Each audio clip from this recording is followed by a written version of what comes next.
Boa noite, boa noite, boa noite, boa noite todo mundo. Boa noite nessa segunda-feira, Jaqueline já entrando, Mila. Boa noite, meus amores. Como vocês estão? Deixa eu aumentar o som aqui. Boa noite, boa noite. Último dia de bloquinho. Nós fizemos o carnaval completo juntinhos, falando das coisas de Deus. Boa noite a todos vocês que estão entrando agora, que estavam aguardando o horário. Como é que passaram? Boa noite, YouTube também. Nós estamos pelo Instagram e pelo YouTube. Boa noite, pessoal do YouTube. Que seja muito, muito, muito bom esse último bloquinho de hoje. Já ia falar barquinho, né? Lembrando do meu amigo Edu Giberi, já ia falar barquinho. Tá quase na hora de voltar no barquinho também.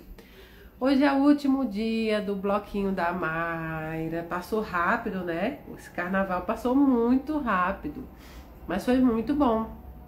Amanhã, quarta-feira de cinzas, as pessoas já retornam, né, a trabalhar. Nós retornamos a partir das 2 horas da tarde. E aí dizem que o ano só começa depois do carnaval no Brasil, né? Então aí o ano começa de verdade, o ano começa de verdade mesmo, né? Se bem que para a maioria de nós já começou faz tempo. Então, boa noite, boa noite. Olha, tem alguém do Crato, boa noite. Estudei no Crato, hein, no Pequeno Príncipe. Elda Couto, um beijo, querida. Lise. Um beijo para todos vocês que estão entrando aqui e entrando no YouTube também. Então, para encerrar o nosso bloquinho, nós vamos começar primeiro fazendo a nossa oração, a oração inicial, né?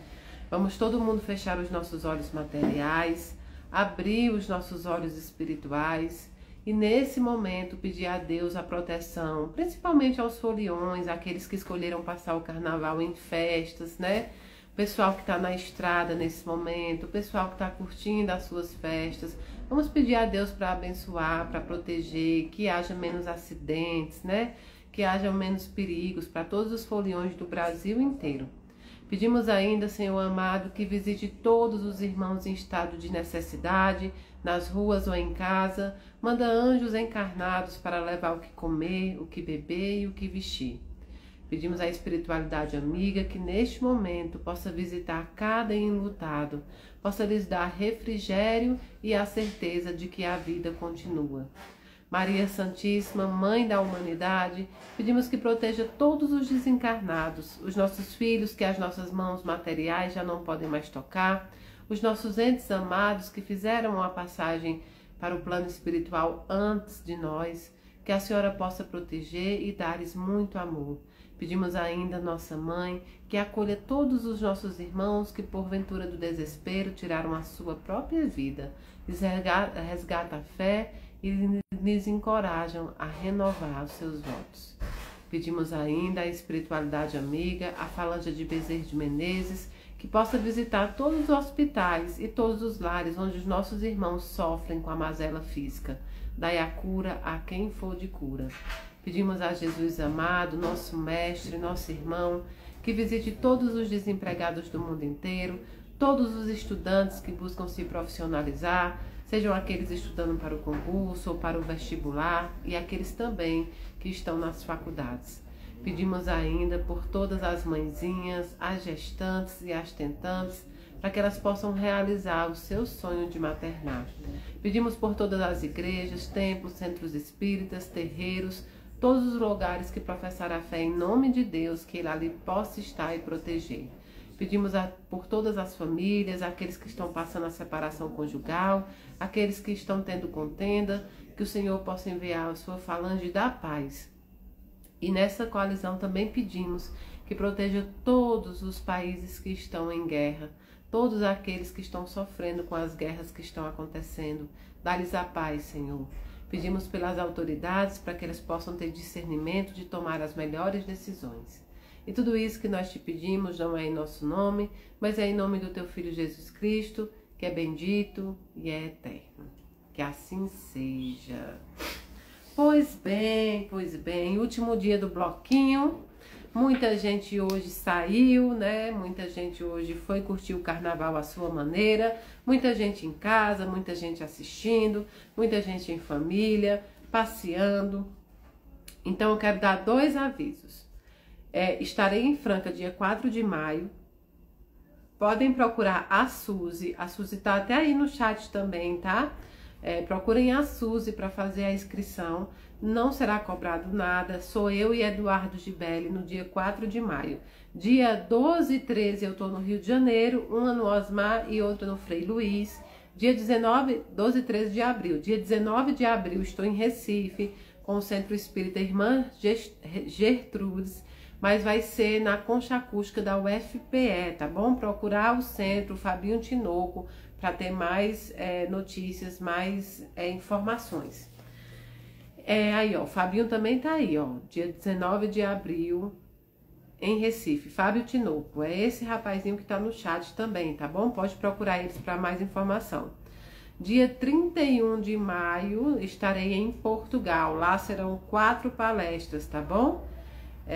Tem o Tupaciguara em outubro, tem o Fraternidade Sem Fronteiras, o encontro dos voluntariados do Fraternidade Sem Fronteiras em Aracaju. Tem o dia 17 de maio, eu tenho Barbacena, Minas Gerais, que é com o congresso do Café com o Evangelho. E tem também Uberlândia ainda esse ano. Então, a gente vai colocando para vocês todo o calendário das atividades da Mayra Rocha e também da Casa da Caridade para que vocês possam acompanhar. A gente tem muito despertar, tem um evento que a gente está querendo produzir também em abril com o Tiago Espiritismo e estamos aí em conversa com o Deninho, com outros palestrantes que também irão, né, participar do evento na Casa da Caridade. Aracaju é em outubro, tá? Mas eu vou colocar também as informações no Instagram, tá bom? Em Brasília, a gente tem toda quarta-feira tem o Passe e Rogativa de Cura, que é sempre com uma palestra ou com o meu despertar, tá? Com a palestra ou com o meu despertar. E aí, entrada aberta, você pode ir, porque lá tem muito espaço, né? Então, você pode ir tranquilamente, não necessita de inscrição. Tem sempre palestras na Casa da Caridade, sempre lives com outros amigos também. Fiquem atentos ao calendário que é colocado no Instagram, tá bom? Nesse Instagram é colocado o calendário de tudo que a gente vai fazer. A participação em Franca tem que falar com a Suzy, tá? Com a Suzy, por conta do local que é menor do que o que a gente fazia. A gente fazia lá no estádio, né, que tinha o basquete, e agora vai ser no centro de convenção do hotel de lá, tá bom? Aí cabem, parece que 800 pessoas. Cabem 800 pessoas. Nós estamos ainda arrecadando os kits escolares, 62,30 centavos. Compra mochila, cadernos, tesouras, lápis, cola, lápis de cor, canetinha, borracha, tudo isso faz parte do kit escolar. Inclusive, alguns nós já entregamos, como vocês podem ver. Algumas comunidades já estão recebendo os kits, vocês podem ver também no Instagram. E a gente está em busca de completar, né? A gente está em busca de completar a nossa meta, que é 2.000 kits.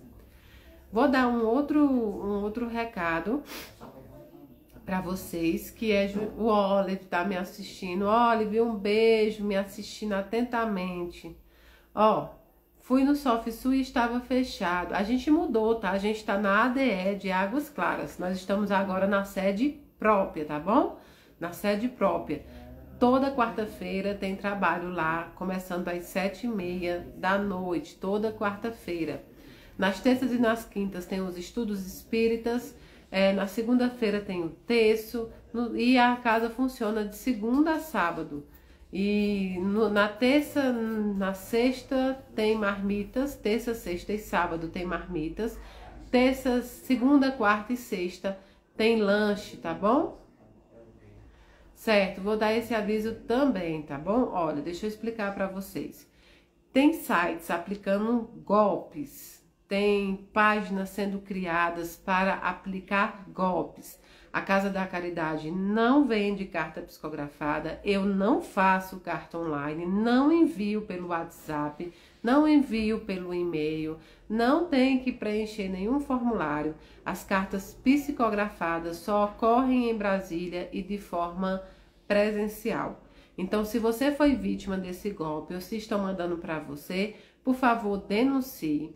Se possível, abra um boletim de ocorrência eletrônico, porque tem as delegacias eletrônicas, e entre em contato com o seu banco para reaver o dinheiro. Explique que foi uma fraude, um golpe, entende? Para que o banco possa devolver o dinheiro. E é bom fazer o boletim de ocorrência, viu?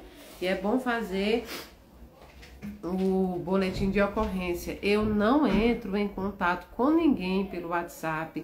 Eu sequer tenho um WhatsApp próprio, o WhatsApp da casa. Então, assim, a gente não entra em contato, a gente não vai atrás das famílias para entregar a carta. A regra do meu trabalho é que a família é quem tem que querer, tem que acreditar e tem que vir buscar, tá bom?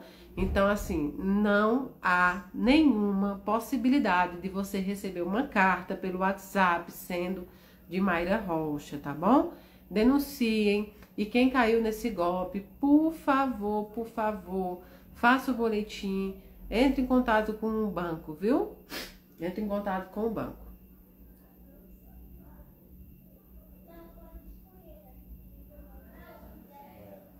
Eu comprei no Instagram. Pois é, Adriana. É golpe, é fraude, viu? Golpe e fraude. Não há possibilidade nenhuma, zero, de receber uma carta pelo WhatsApp, nem pelo e-mail, nem por nada. Carta só presencial e em Brasília, Fora isso, não tem possibilidade. Patrícia, não fizeram um café pra mim, você acredita? Você botou, ó, ela e o cafezinho dela. Não, minha filha, aqui é uma coquinha, porque nem um cafezinho me serviram hoje, mas eu tenho certeza que vão servir um cafezinho pra mim, né? Vocês lembram mais de mim do que o povo que tá aqui. É tudinho aqui olhando pra mim, viu? E nada. Mas é verdade, ó, na hora, quando a gente tá sofrido e tudo, na hora a gente acaba caindo em alguns golpes desses, né? Eu sei que é possível isso acontecer. E eu fico muito triste mesmo, porque é uma coisa que a gente não consegue evitar. A gente já denunciou, já abriu o boletim de ocorrência com mais de 17 sites, só que eles ficam criando. Eles usam os vídeos que estão públicos, eles usam minhas imagens que estão públicas e induz as pessoas a acreditarem. Inclusive, eles criam um WhatsApp, só que eles colocam a foto, né, do YouTube do Mayra Rocha. Eles estão colocando a foto. Alguns seguidores me enviaram isso, porque a gente está colocando, né, tudo isso na delegacia também, para que seja investigado. E o pior que é várias empresas, vários nomes, inclusive. Quando faz o Pix, já vai para várias empresas diferentes. Então, não caiam nesse golpe, alertem as pessoas, isso é fraude, é golpe. Não há nenhuma possibilidade de você receber uma carta online. Pelo meu intermédio, não. Pode até ser que outros médios consigam fazer. Eu não tenho essa autorização, tá bom? Eu não tenho essa autorização, mas eles estão criando e estão pegando muita gente mesmo. Em Portugal será em Santarém, tá bom? Será em Santarém. Carta psicografada não pode ser cobrada, gente. Se houver cobrança, já fiquem pé atrás com isso. Tá bom? Pois bem, no último dia do nosso bloquinho, nós vamos falar sobre uma carta que é chamada canônica. Todo mundo fala muito sobre as cartas de Paulo, né? As cartas de Paulo, que são 14 cartas. Essas 14 cartas de Paulo são chamadas de epístolas do amor, né? Onde Paulo vai dando para as igrejas, vai colocando nas igrejas as orientações que ele tem, os fundamentos cristãos que Paulo levanta. Tanto é que, se vocês pararem para pensar, existem algumas igrejas evangélicas que atuam hoje, que elas são chamadas paulinas, porque elas ainda seguem as regras que Paulo ditava para as igrejas, ao Coríntios, ao Gálatas, né? Para cada igreja, em cada lugar, ele ditava regras. Se parar para ler, você vai perceber que Paulo vai falar sobre a mulher, que ela deve orar com a cabeça coberta, que o homem não deve cortar o cabelo. Várias regras, doutrinas, né? Doutrinas terrenas são criadas por Paulo e encaminhada para essas igrejas. Então, hoje, algumas igrejas, né, evangélicas, são tidas como paulinas porque ainda seguem algumas regras ditadas por Paulo. Paulo é responsável pelo cristianismo, a gente já falou sobre esse cristianismo universal. Mas fora Paulo, fora as cartas de Paulo, tem cartas que são chamadas cartas católicas. E aí eu expliquei para vocês que as cartas católicas não eram do catolicismo, o catolicismo enquanto instituição, enquanto uma igreja institucionalizada, não. São cartas católicas porque são universais. São cartas que servem para todo mundo. Inclusive, você vai perceber que essa carta é enviada para as 12 tribos. Isso significava que é para todo mundo. E nós temos a carta de São Tiago, de São Pedro, de São João e de São Judas, que não é o Judas Iscariotes, tá bom? Não pode se confundir. Temos a carta que foi para Tito, Filemon, carta aos Hebreus. Então, tem cartas que são chamadas de católicas porque são universais. Tiago, a carta de São Tiago, a carta de Tiago, é uma carta que ela significa que a fé prática da justiça. A fé é a prática da justiça. Nessa carta vocês vão ver como é universal os princípios cristãos citados por Paulo. É uma carta curtinha, mas que serve para todo mundo, universal. Ela não é direcionada só para um povo específico. Tanto que até hoje ela pode ser utilizada sem problema nenhum.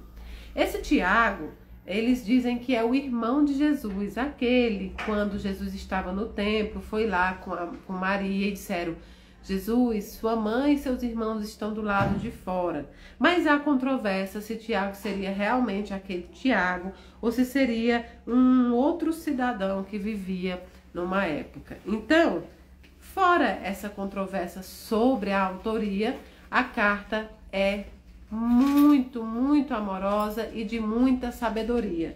Portanto, sapiencial, que a gente chama, ou seja, de sabedoria. A carta de Tiago é um escrito de caráter sapiencial, né? De sabedoria.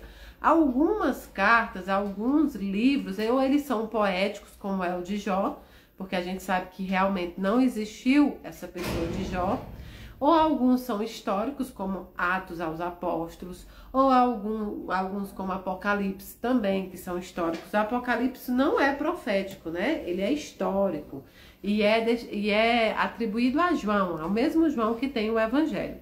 Então, na carta de Tiago, de São Tiago, a fé é a prática da justiça, nós vemos todos esses princípios.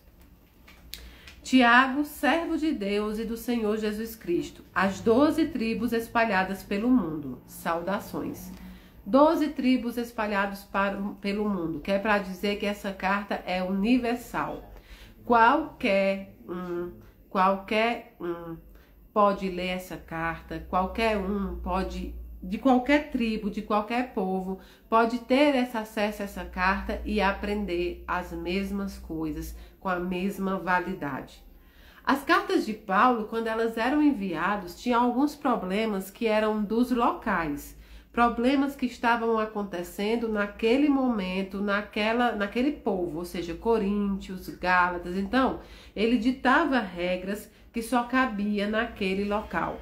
Se mandada a carta de Paulo, que foi a Gálatas, para Coríntios, talvez já não tivesse serventia, porque aquela igreja não estava passando pelos mesmos problemas. Já a carta de Tiago, não. A carta de Tiago é universal, porque por onde ela passar, ela dita os mesmos princípios e os mesmos ensinamentos. Meus irmãos, fiquem muito alegres por terem que passar por todo tipo de provações, pois vocês sabem que aprendem a perseverar quando a sua fé estar à prova. Mas é preciso que a perseverança complete a sua obra em vocês, para que sejam homens completos e autênticos sem nenhuma deficiência. Ou seja, aqui ele quer dizer que a aprovação amadurece a fé. Nós vimos em algumas cartas, né? Nós vimos em alguns livros, como o de Jó, que ensinava, um livro poético que ensinava a moralidade sobre o teste que acontecia para aqueles homens de fé. Ou seja, aqui Tiago fala sobre a provação da fé, sobre a provação da obra de Deus pelo nosso intermédio. Então, aquele que tinha a sua fé testada, provada e perseverava, amadurecia a sua fé. A importância de ver as coisas que nos acontecem com um olhar mais amoroso, não com um olhar punitivo, não com um olhar de vingança, não como um Deus que vai te punir, mas como testes que servem para te amadurecer, inclusive na fé. A live do YouTube caiu, né? Mas depois eles transmitem lá. Se não der, é porque onde a gente está, a internet é muito ruim. Mas se não der, eles transmitem lá depois. Eles repassam lá, tá bom? Não se preocupem. Agora é café, tá? É porque aqui a internet é ruim. Aí quando transmite simultâneo, vai dar ruim mesmo.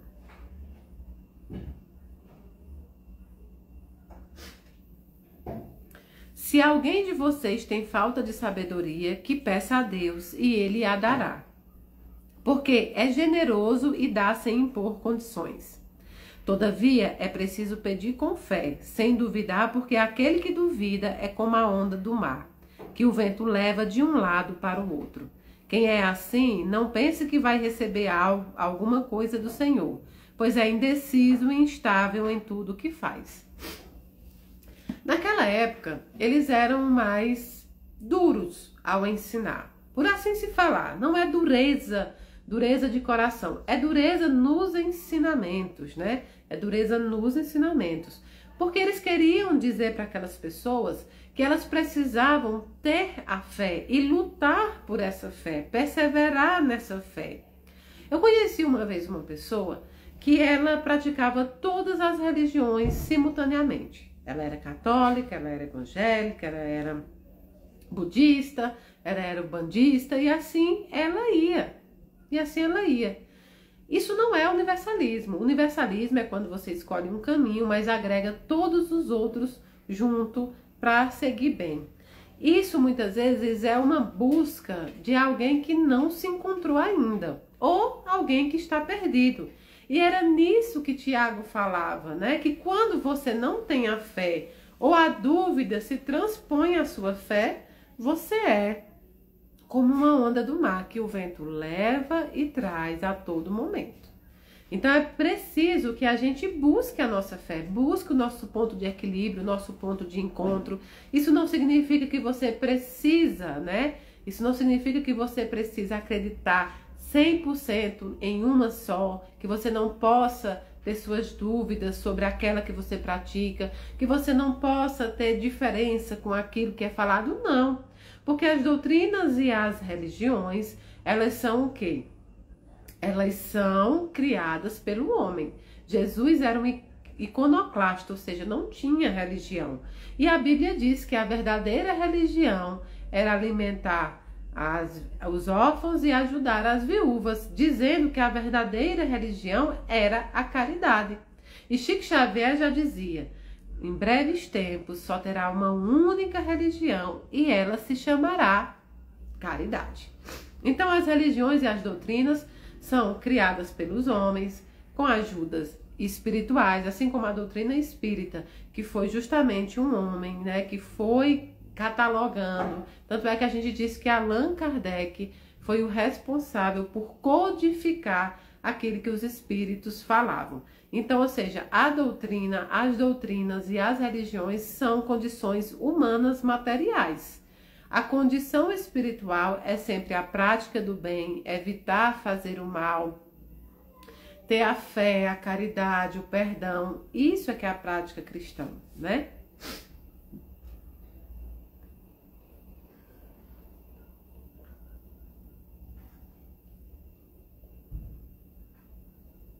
Ah, no YouTube voltou, entendi agora. Então, a gente continua em Tiago dizendo que o irmão pobre se orgulha de sua alta dignidade e o rico se orgulha de perder sua posição social, porque o rico desaparecerá como a flor da erva. O sol se levanta, vem o calor e seca a erva, e lá se foi a beleza do seu vício. É assim que o rico vai perecer no meio dos seus negócios. Mayra, então, quer dizer que não pode ter dinheiro. Quer dizer que só sendo pobre materialmente é que a gente pode adquirir a alta dignidade. Negativo. Essa é uma interpretação muito errada que nós fazemos da Bíblia. Nós interpretamos de uma forma muito superficial e inclusive como se essas palavras fossem escritas hoje e para nós. Essas palavras foram escritas para um povo, né? Para um povo de milênios passados. Um povo em que os ricos materialmente, eles detinham o poder, eles detinham as condições, e inclusive eles ordenavam a fé que as pessoas deveriam praticar. Não é o nosso caso hoje. Apesar de ainda existir preconceito, apesar de ainda existir algumas imposições, nós só praticamos aquilo que nós queremos. Nós temos o livre-arbítrio hoje. Nós temos o livre-arbítrio de escolha, materialmente falando. Quando o Tiago fala sobre isso, você deve interpretar de outra maneira. Há ricos que têm muito dinheiro, muitos bens e são humildes, são pacíficos, são amorosos, são caridosos. Há pobres que não têm dinheiro, que não têm bens e são soberbos, ou seja, não é a condição material, que dita a sua dignidade, que dita se você é um homem de boa fé ou não, mas é sim a sua condição espiritual.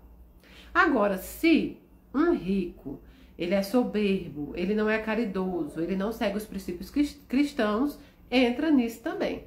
Agora, o rico que segue os princípios cristãos, ele está praticando tudo aquilo que é ensinado. Então, não pensem, não confundam humildade com pobreza de dinheiro. E não confundam riqueza de dinheiro também com a falta de humildade. Isso é muito superficial. Ele continua dizendo: feliz o homem que suporta com paciência a provação. Essa é uma frase muito bacana. Suportar com paciência a provação. É a tão famosa resiliência que a gente prega muito dentro do espiritismo, dentro do budismo, né? Dentro das doutrinas espiritualistas, né? Então, veja, feliz o homem que suporta com paciência a sua provação. Nós sabemos que todos nós passaremos por provações, por expiações, e muitos poucos descem por missão, vêm à terra por missão. Então, quando a gente tem a paciência de passar as nossas provações e sairmos dela vitoriosos, significa que a gente não vai ter mais que provar isso, ter a mesma provação em outras encarnações. Ou às vezes nem mais precise vir ao plano terreno para provar. Porque uma vez provado, receberá a coroa da vida que o Senhor prometeu àqueles que o amam. Quando tentado, que ninguém diga: Deus está me tentando. Deus não tenta ninguém. Algumas pessoas fazem a leitura da Bíblia, como é na parte de Jó, e leem de forma como se ela realmente acontecesse, como se cada palavra ali deveria ser acreditada como citar. E não é assim. O livro de Jó, por exemplo, é poético. Deus jamais iria deixar que uma entidade como Satã ou Bezebu ou qualquer outro nome, né? Ou qualquer outro nome viesse à terra a mando de Deus para nos tentar, nos provar, nos fazer cair. De jeito nenhum. Ali é um livro profético que fala muito sobre como ser um servo de Deus, ético, honesto e que evita o mal. É uma historinha, é como um conto de fadas que a gente conta para os filhos para ensiná-los. Porque Deus não é tentado a fazer o mal, nem tenta a ninguém. Cada um é tentado pelo seu próprio desejo, que o atrai e o seduz. A seguir, o desejo concebe e dá à luz ao pecado. E o pecado, uma vez consumado, gera a morte. Eita, meu Deus, vamos interpretar direito? Olha o que ele disse aqui. Cada um é tentado pelo seu próprio desejo, que é o que atrai e seduz. No Espiritismo, nós dizemos que o que nós plantamos, nós colhemos. Então, o que você plantar, você vai colher. A sua afinidade espiritual está como? Qual é a vibração que você joga para o universo? O que é que você está atraindo? No Espiritismo, nós não dizemos, me diga com quem tu andas, que eu te direi quem tu és. Não, nós dizemos, me diga quem tu és, que eu te direis com quem tu andas. É a sua energia que atrai tanto os espíritos bons, quanto os espíritos confusos, quanto aqueles viciados e etc e tal. Então, nada mais do que isso que Tiago está dizendo. A responsabilidade daquilo que você colhe é sua, que foi quem plantou, é quem está plantando. Então, não há diferença nenhuma para o que nós estudamos no Espiritismo. Deus só faz o bem. Não se enganem, meus queridos irmãos, qualquer dom precioso e qualquer dádiva perfeita vem do alto, desce do Pai das luzes, no qual não há fases ou períodos de mudança. Por sua própria iniciativa, ele nos gerou por meio da palavra da verdade para que nos tornássemos as primeiras dentre as suas criaturas. Ou seja, um Deus perfeito, um Criador perfeito, não cria espíritos imperfeitos. Sim, nós somos perfeitos, sim. Nós somos perfeitos com imperfeições. Nós passamos as vidas, domando as nossas más inclinações. Mas nós somos criações perfeitas. Um Criador perfeito não cria criações ruins. Vocês já sabem, meus queridos irmãos, cada um seja pronto para ouvir, mas lento para falar. Opa! Cada um seja pronto para ouvir, mas lento ao falar. O que é que a gente diz? Que falar a língua é uma das armas mais poderosas. Com a língua você destrói pessoas, vidas. Com a língua você fere pessoas. Com a língua você destrói relações. Você acaba profissões. A língua é uma arma. Então ele diz assim, seja pronto para ouvir, mas lento ao falar. Ou seja, escute mais e fale menos. E lento para ficar com raiva, porque a raiva do homem não produz a justiça que Deus quer. Ou seja, a sua raiva de alguém não produz a justiça de Deus. A justiça de Deus, ela é praticada cada qual com as suas obras. Deus julgará as obras e a fé de cada um. Só que a gente sabe que esse julgamento de Deus pertence, na verdade, a nós. Nós somos os nossos próprios juízes. Por quê? Porque Deus nos deu livre-arbítrio e é perfeito e justo. Portanto, você não planta goiaba e colhe banana. Você plantará goiaba, colherá goiaba. Portanto, seja lento também ao ter raiva, né? Porque a raiva, ela não é um atributo perfeito, ela não é um atributo bondoso, ela não é algo que vale a pena você todo dia regar. Só a paz vale a pena, né? Por isso, deixem de lado qualquer imundície e sinal de malícia e recebam com docilidade a palavra que lhes foi plantada no coração e que pode salvá-los. Sejam praticantes da palavra e não apenas ouvintes. Opa! Sejam praticantes das palavras e não apenas ouvintes. Muita gente falando de Jesus, pouca gente praticando o que Jesus pregou. Nós temos verdadeiros, fariseus, verdadeiros doutores da lei, pregando a caridade, pregando o amor, pregando regras que só são humanas e praticando nada. O amor, quando ele não entra em ação, ele é só um nome de sentimento. Amor é ação. Olha, sejam praticantes da palavra e não apenas ouvintes, iludindo a si mesmo. Tem gente que decora a Bíblia inteira, tem gente que decora a doutrina espírita inteira, tem gente que é capaz de ler 3.000 livros espíritas. E só porque lê, só porque tem o conhecimento, aquele conhecimento do cérebro, aquele conhecimento material, ele começa a se iludir que é um bom espírita, que é um homem de bem, que o caminho dele está perfeito. E aí ele deixa de lado muitas vezes a caridade, o perdão, muitas vezes a empatia pelo próximo, o respeito, a paz. E aí quando desencarna vai para onde? Vai parar no umbral da vida, como é o livro que a gente leu no Clube do Livro, né? Que chama o quê? Um espírita no umbral. Quantas vezes a gente não recebe espíritos que eram da doutrina espíritas aqui no planeta terreno, e aí eles ficam sem saber o porquê estão em localizações ou passaram há algum tempo em localizações que para eles era impossível que eles estivessem.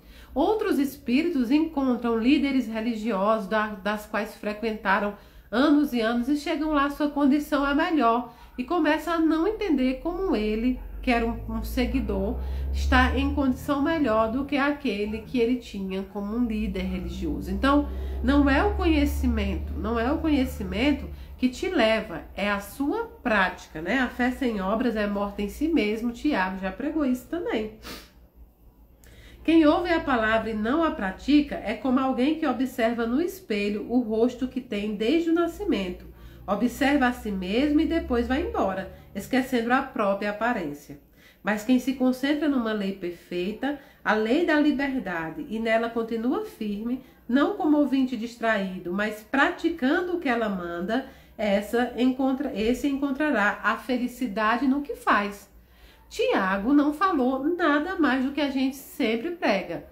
Pratique aquilo que você fala, coloque em prática aquilo que você recomenda. Faça exatamente aquilo que você prega. Ou seja, não é difícil a interpretação bíblica se você lê com os olhos espirituais. Se alguém pensa que é religioso e não sabe controlar a língua, está enganado. E está enganando a si mesmo.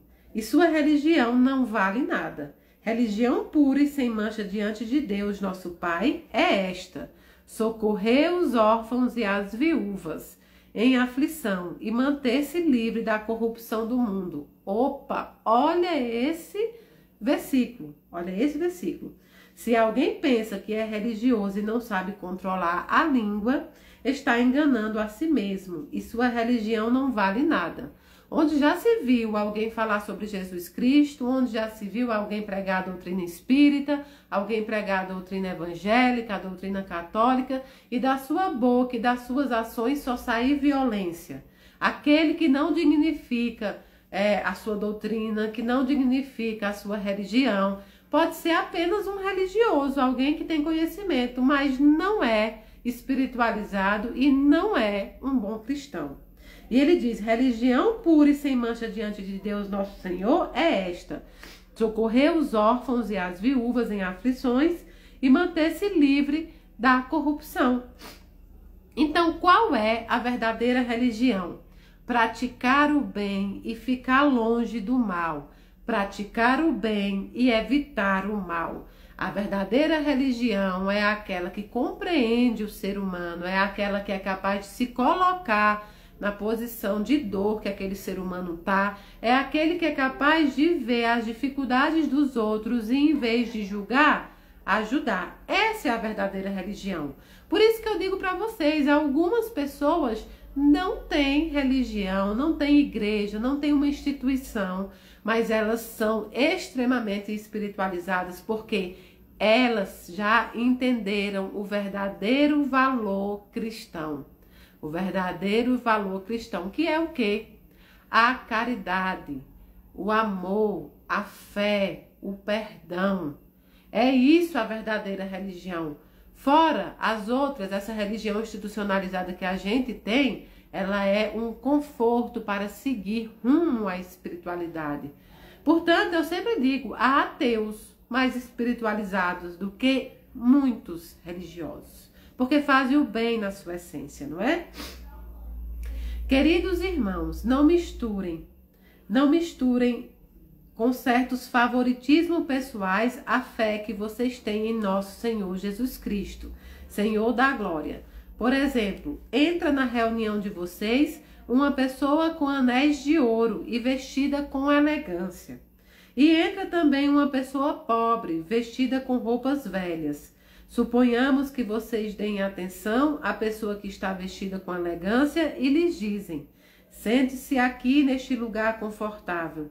Mas dizem à pessoa pobre: fique aí em pé.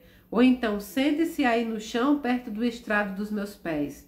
Nesse caso, vocês estão fazendo diferença entre vocês mesmos e julgando os outros com péssimos critérios.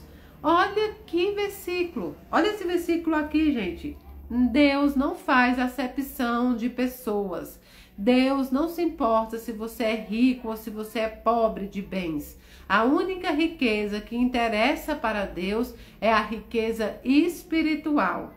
Todos devem ser tratados por iguais nas casas, nos templos, nos centros espíritas, onde preguem a palavra de Deus. Porque esse é o verdadeiro Deus. Deus não faz acepção por orientação sexual, Deus não faz acepção por classe social, por raça, por cor, por gênero, por nada disso.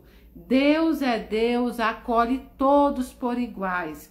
Todas as casas, igrejas, centros, tem que tratar todo mundo por igual. Não existe o rico, não existe o famoso, não existe o preferido, o predileto, não existe o reconhecido pela sociedade, não existe nada disso. Todos devem ser tratados com a mesma régua. Ouçam, meus queridos irmãos, não foi Deus quem escolheu os que são pobres aos olhos do mundo para torná-los ricos na fé e herdeiros do reino que ele prometeu àqueles que o amam? E, no entanto, vocês desprezaram o pobre. Ora, não são os ricos que oprimem a vocês e os arrastam perante os tribunais? Não são eles que difamam o nome sublime que foi invocado por vocês? Naquela época, os ricos, a grande parte dos ricos, quando eu digo em material mesmo, eles não eram cristãos. Lembrando que o cristianismo vem sendo pregado pelos apóstolos depois da desencarnação de Jesus, e eles não eram, a maioria dos poderosos não eram de outros, né? De outras religiões, de outros princípios, como o judaísmo, como outras coisas, o judaísmo mais retrógrado, enfim, eles tinham as suas crenças, e é por isso que esse versículo sai assim. Muitos pobres, materialmente falando, eram humilhados, eram massacrados naquela época, mas hoje também. Interpretando para hoje, quantas pessoas são tratadas de forma diferente dentro das igrejas, dentro dos centros espíritas, dos templos? Quantas pessoas, apenas pela sua condição social ou sua orientação sexual, são segregados mesmo dentro das religiões? Quantas doutrinas que ainda não entenderam que Deus não faz acepção, que ainda apontam o dedo para outras pessoas? Então, sim, aqui é a verdadeira coisa, que Deus não faz acepção às pessoas. Se cumprirem a lei mais importante da Escritura, ame o seu próximo como a si mesmo, vocês estarão agindo bem. Mas se vocês fizerem diferença entre as pessoas, estão cometendo o pecado e a lei condena como culpados. Aquele que observa a lei toda, mas falha num só ponto, torna-se culpado de violar a lei inteira. De fato, aquele que disse não cometa adultério, também disse não mate. Portanto, se você não comete adultério, mas mata, será condenado como violador da lei. Opa! Olha que versículo importante. Ele disse, a mesma lei que diz não cometa adultério, também diz não mate.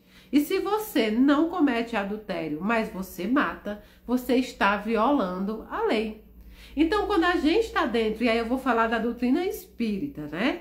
Vou falar da doutrina espírita, porque é ela que eu sou da doutrina espírita. Eu não posso falar de outras doutrinas e outras religiões, preciso falar do meu povo. Então, se eu sou da doutrina espírita, Mayra Rocha prega: sem caridade não há salvação.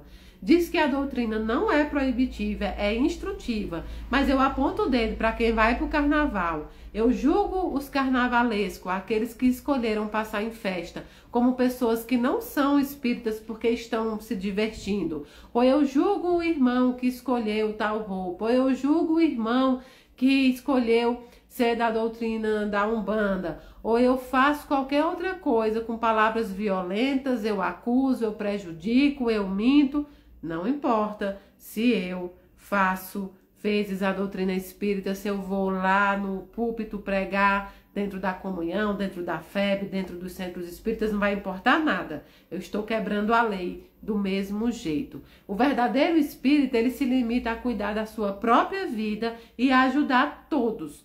Todos podem errar e ele irá ajudar. E ele, quando errado, vai domar as suas más inclinações e se corrigir. Nós não estamos aqui para corrigir as pessoas, nós estamos para nos corrigir. Então, se eu critico, se eu julgo, se eu prejudico alguém, mas eu estou dentro do centro espírita, tomando um passo, pregando o espiritismo, falando de Kardec, eu já corrompi a lei toda. Porque eu tenho que fazer exatamente o que eu falar, o que eu pregar. Então, ele diz assim, ó. Falem e ajam como pessoas que vão ser julgadas pela lei da liberdade. O que é a lei da liberdade que Tiago fala aqui? A lei do livre-arbítrio. É a mesma coisa que ele está falando aqui. A lei do livre-arbítrio. Porque o julgamento será sem misericórdia para quem não tiver agido com misericórdia. Os misericordiosos não têm motivo de temer o julgamento. Opa, olha que interessante. Falem e ajam como pessoas que vão ser julgadas pela lei da liberdade, ou seja, a lei do livre-arbítrio, a lei da ação e reação, a lei do retorno. Porque o julgamento será sem misericórdia para quem não tiver agido com misericórdia. Quem é o próprio julgador? Nós somos os nossos próprios julgadores, porque nós temos o livre-arbítrio, nós temos a plantação que é discricionária e a colheita que é obrigatória. Não pense que vai ter um juiz quando você desencarnar que irá dizer e apontar os seus erros. Será você mesmo que irá dizer, será você mesmo que irá reconhecer. Então, não faça com os outros o que você não quer que faça com você mesmo. Com a mesma medida que você julgar os outros aqui sem misericórdia, você será julgado por você mesmo sem misericórdia. Então, escolha sempre a misericórdia para com os outros, para que você também receba a misericórdia quando você precisar. As pessoas erram e merecem perdão. Você errará e será perdoado. Assim que tem que ser. Os misericordiosos não têm motivo de temer o julgamento. Se você é misericordioso, se você busca reformar as suas más inclinações, se você anda conforme você prega, se você prega o amor e produz o amor, se você prega a empatia e produz a empatia, sem caridade não há salvação, você abre seus olhos espirituais para ajudar todo mundo, ainda que você cometa faltas, ainda assim você receberá a misericórdia como você ofertou. E ele continua dizendo: meus irmãos, se alguém diz que tem fé, mas não tem obras, que adianta isso? Por acaso a fé poderá salvá-lo? Por exemplo, um irmão ou uma irmã não tem o que vestir, e lhes falta o pão de cada dia. Então alguém de vocês diz para eles: vão em paz, se aqueçam e comam bastante. No entanto, não lhes dá o necessário para o corpo. O que adianta isso? Assim também é a fé. Sem obras, ela está completamente morta. Olha, ele falando o quê?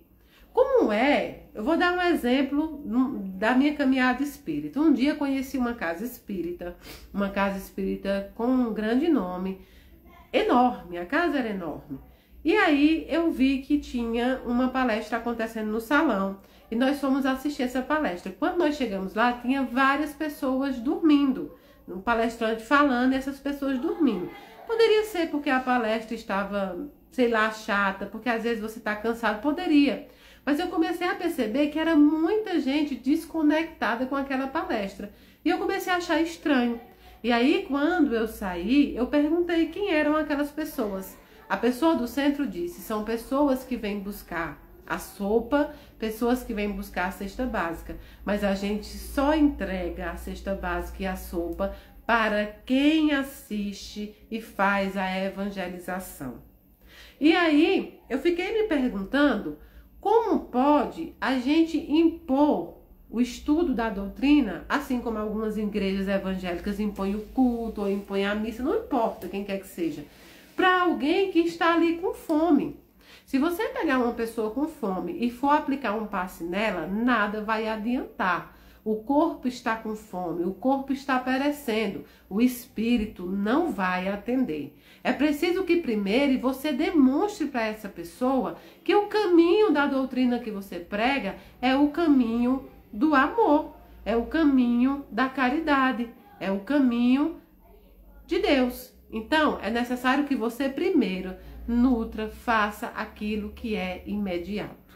Então, se você vê um irmão com frio, mas você só vai dar a roupa de frio se ele for para a igreja, você não praticou a caridade na essência. Você entrega a blusa de frio, ele vai ver o seu exemplo e vai decidir se aquele exemplo é aquilo que ele entende por Deus. E muitos acabam indo.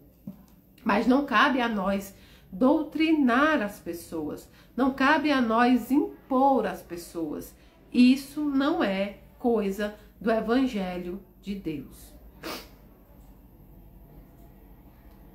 Aí diz assim: alguém poderia dizer ainda, você tem a fé e eu tenho as obras. Pois bem, mostra-me a sua fé sem as obras e eu com as minhas obras lhe mostrarei a minha fé. Nós só demonstramos a nossa fé quando os nossos passos e nossos atos condizem com aquilo que a gente fala, com aquilo que a gente prega. Eu só posso demonstrar a minha fé com o meu exemplo, com a minha caminhada. Você acredita que existe um só Deus? Muito bem. Só que os demônios também acreditam e tremem. Insensato quer ver como a fé sem obras não tem valor? Quando nosso pai, Abraão, ofertou o filho Isaque sobre o altar, não foi pelas obras que ele se tornou justo? Vocês podem perceber que a fé cooperou com as obras dele e que pelas obras essa fé se tornou perfeita. E assim se cumpriu a escritura que diz: Abraão acreditou em Deus e isso lhe foi creditado como justiça e Abraão foi chamado amigo de Deus. Como vocês estão vendo, o homem é justificado pelas obras e não somente pela fé. Do mesmo modo, a prostituta Raabe, ao dar hospitalidade aos mensageiros e ao fazê-los voltar por outro caminho, não foi ela justificada pelas suas obras? De fato, do mesmo modo que o corpo sem o espírito é cadáver, assim também é a fé. Sem as obras, ela é cadáver.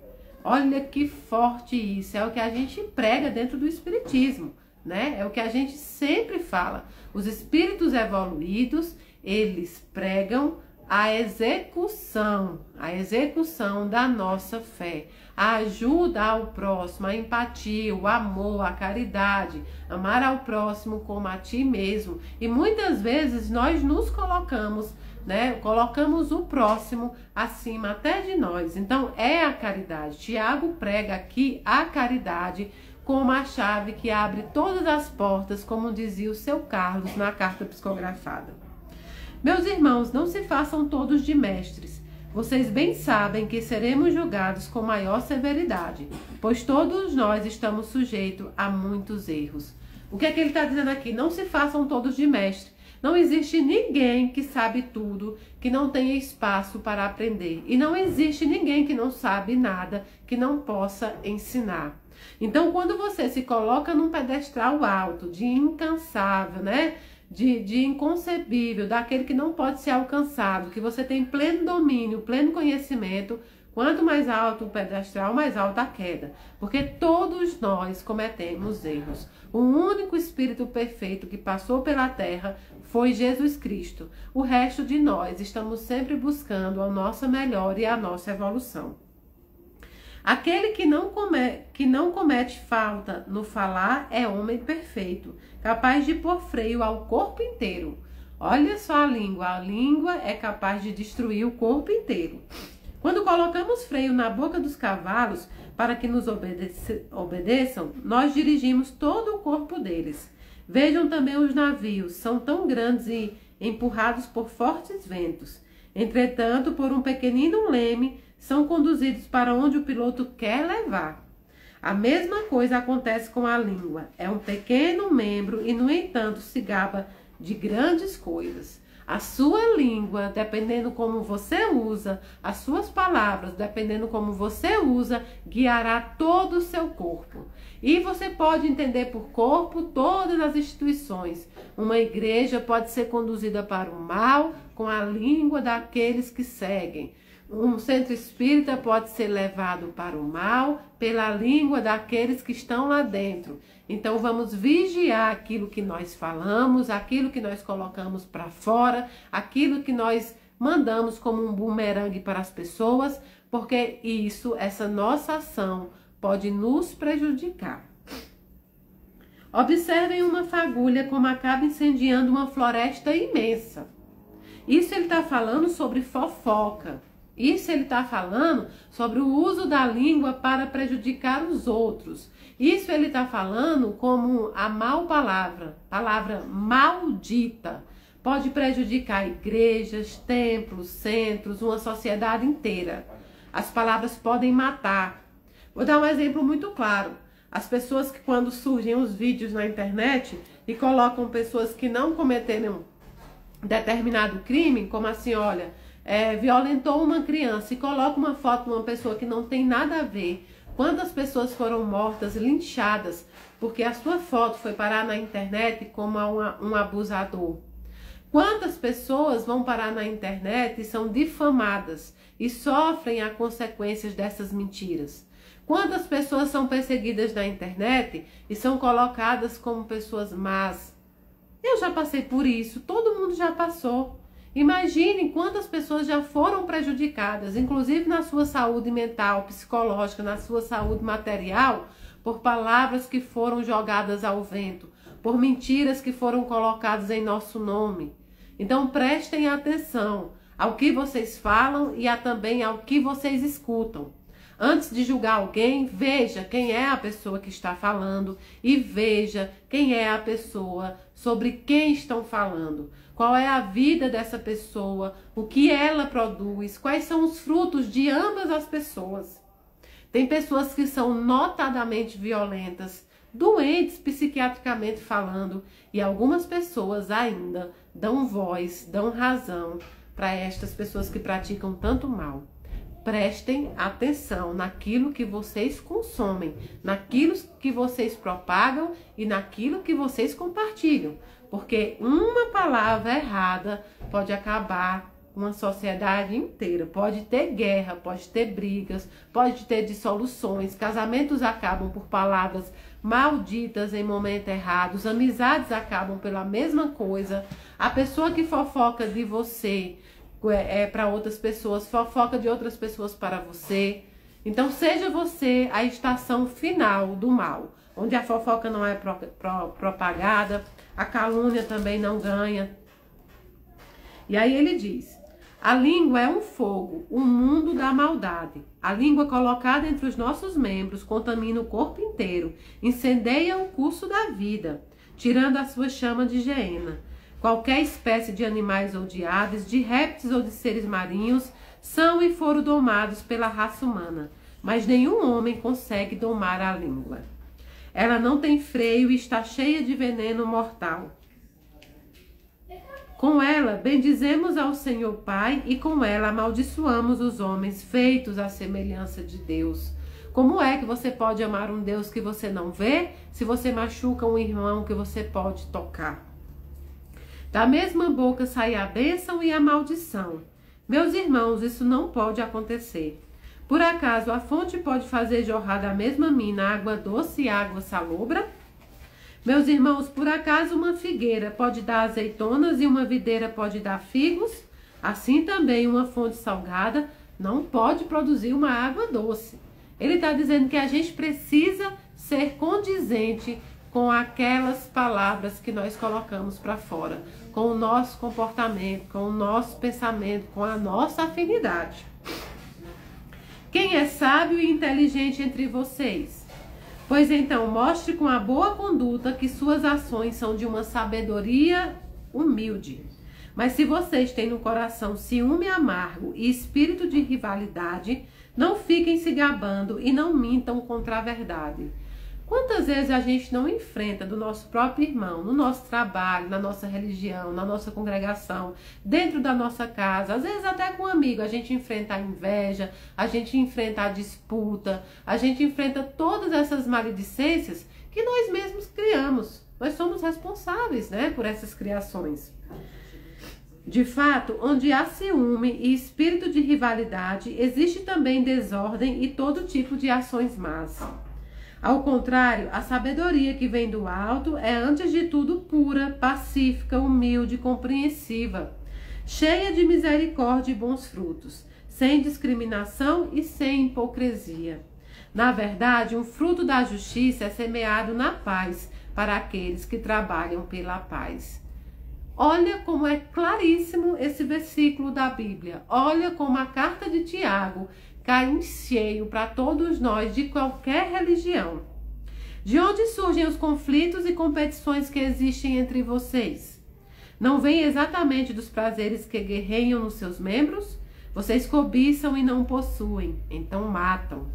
Vocês têm inveja e não conseguem nada, então lutam e fazem guerra. Vocês não recebem porque não pedem, e vocês pedem, mas não recebem porque pedem mal, com a intenção de gastarem em seus prazeres. Idólatras, vocês não sabem que a amizade com o mundo é inimizade com Deus? Ou seja, o mundo que ele fala é o mundo dos vícios, é o mundo onde a gente só pensa na gente mesmo, é o mundo da mentira, é o mundo da falta de fé. É um mundo onde as pessoas praticam todos os tipos de atos, se justificando apenas naquilo que elas querem ver. É um mundo sem amor, sem caridade, sem perdão. É um mundo onde as palavras são mais valiosas do que os próprios atos.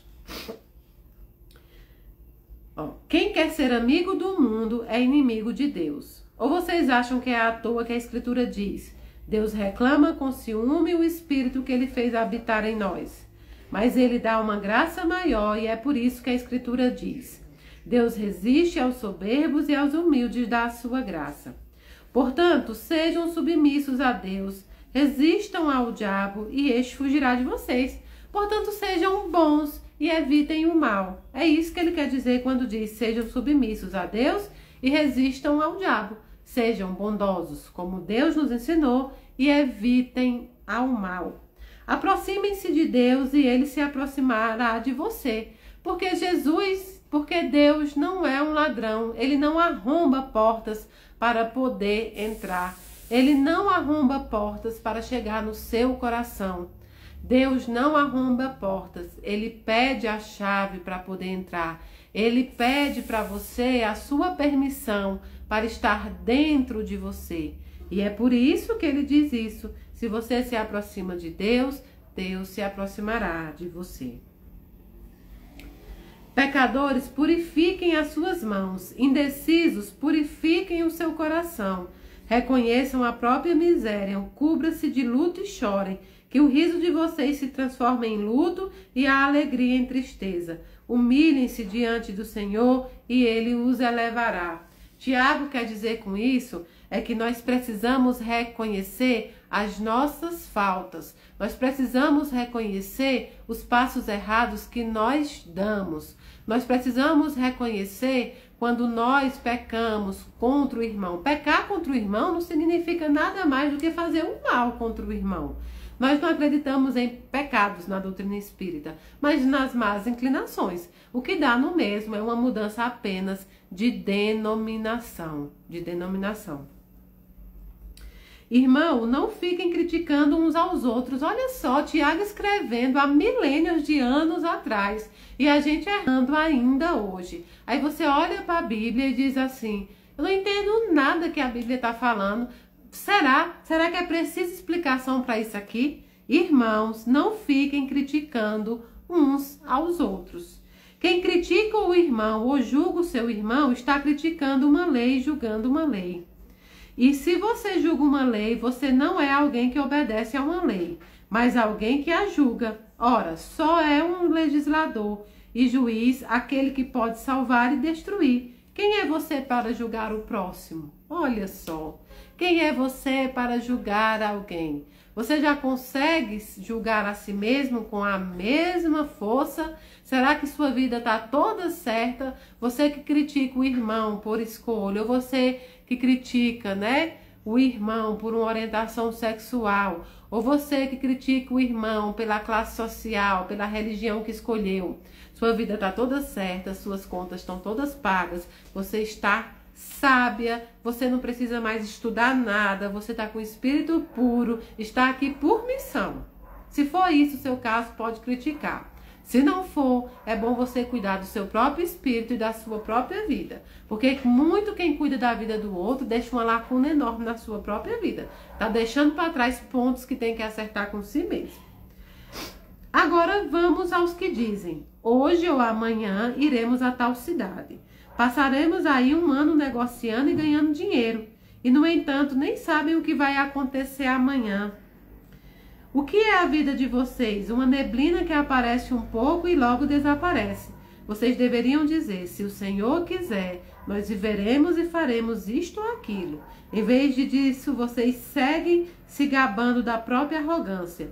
Todo orgulho desse tipo é mau. Portanto, quem sabe fazer o bem e não faz, comete o pecado. Já viu aquele ditado que diz assim: olha, eu não mato, eu não roubo, eu não faço mal a ninguém. Não é só matar e roubar que é fazer o mal. Quando você tem possibilidade de fazer o bem e não faz, você está praticando o mal. Você tem possibilidade de ajudar alguém e não ajuda, você está praticando o mal. Não é o fato de não causar o mal, mas é o fato também de não fazer o bem.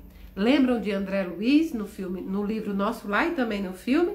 Ele passa muito tempo no umbral e ele acha isso uma injustiça. Por quê? Porque ele não fazia o mal, só que também não praticava o bem. Não fazia a caridade, não fazia nada pelos outros.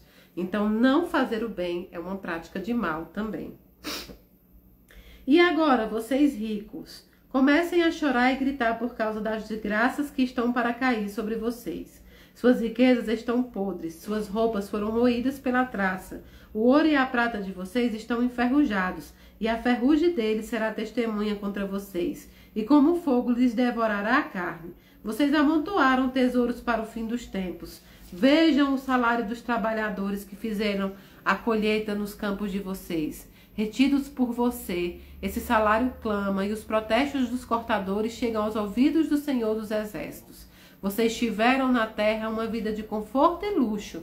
Vocês estão ficando gordos para o dia da matança. Vocês condenaram e mataram o justo e ele não conseguiu defender-se. Ele está falando aqui justamente do que a gente falou no início. Aquele que só pensa em bens materiais. Aquele que passa a vida juntando bens materiais e esquece de juntar os tesouros eternos. Aquele que se acha poderoso, grande e esquece que o homem está sempre abaixo de Deus. Nenhum homem é acima de Deus. Nenhum homem é acima de Deus. Irmãos, sejam pacientes até a vinda do Senhor. Olhem o agricultor. Ele espera pacientemente o fruto precioso da terra, até receber a chuva do outono e da primavera. Sejam pacientes, vocês também. Fortaleçam os seus corações, pois a vinda do Senhor está próxima. Irmãos, não se queixem um dos outros para não serem julgados. Vejam, o juiz está às portas. Irmãos, tomem como exemplo de sofrimento e paciência os profetas que falam em nome do Senhor. Nós consideramos felizes os que foram perseverantes. Vocês ouviram falar da constância de Jó e conhecem o fim que o Senhor reservou para ele, porque o Senhor é rico em compaixão e misericórdia. Eles tinham uma crença que Jesus voltaria em um dia determinado e faria o julgamento final. Mas isso é uma crença que eles construíram naquela época. Com a evolução dos tempos, com a evolução das pessoas, dos espíritos, nós sabemos que que Jesus não voltará um único dia. Jesus vem todos os dias nos ajudar os irmãos ainda em estado de confusão, nos lugares mais densos. Nós sabemos que o julgamento é feito todos os dias por nós e também haverá o julgamento de Deus, mas é o julgamento misericordioso de deixar que a gente só colha aquilo que a gente plantou. Sobretudo, irmãos, não jurem nem pelo céu, nem pela terra, nem por qualquer outra coisa, que o sim de vocês seja sim e que o não seja não, para que não se exporem ao julgamento. Quando eu era evangélica, eles dizem assim, a palavra do evangélico é sim, sim ou não, não. O que isso quer dizer? Nós devemos ter a nossa palavra, nós devemos ter os nossos acordos, inclusive com Deus, muito firmes.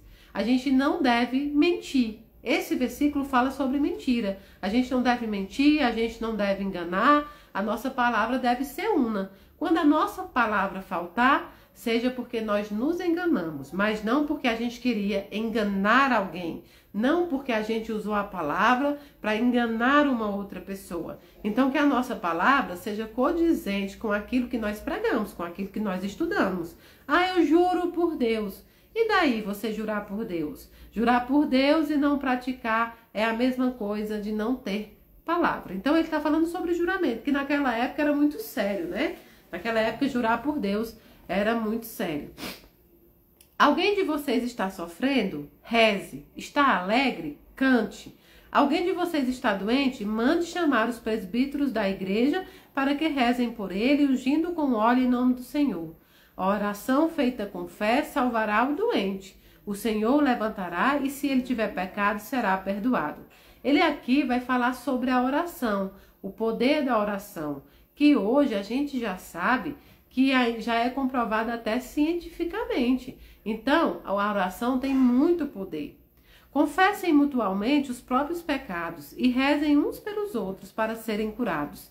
A oração do justo, feita com insistência, tem muita força.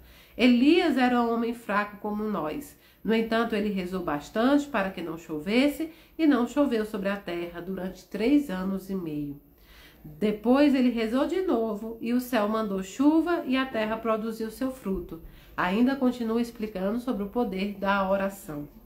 Meus irmãos, se alguém de vocês se afasta da verdade, o outro faz voltar. Ou seja, se a gente está longe de Deus, a função dos nossos amigos, a função dos nossos colegas, a função dos nossos irmãos da igreja, do centro espírita, do templo, é nos colocar mais próximos de Deus. Fique este sabendo que a pessoa que reconduz um pecador no caminho errado salvará a si mesmo da morte e cobrirá uma multidão de pecados. É quando a gente diz, a caridade cobre uma multidão de pecados. É exatamente isso que Tiago faz. E esse é o fim da carta de Tiago. Curta, necessária, totalmente entendível a qualquer pessoa, inclusive aqueles que não têm muito tato com a Bíblia. Leiam a carta de Tiago de novo e vocês verão a facilidade que é a interpretação prática, né? A interpretação prática da Bíblia nas nossas vidas, tá bom? Então, por hoje é isso. Acabou o nosso bloquinho da Mayra neste carnaval. Mas nós voltaremos com a programação normal. Vem despertar, vem passe rogativa de cura, vem tudo normal, como a gente faz. A agenda será colocada de novo e vocês verão, tá bom? Leiam a carta de Tiago de novo para que vocês possam entender qual a beleza e quão fácil é de se entender.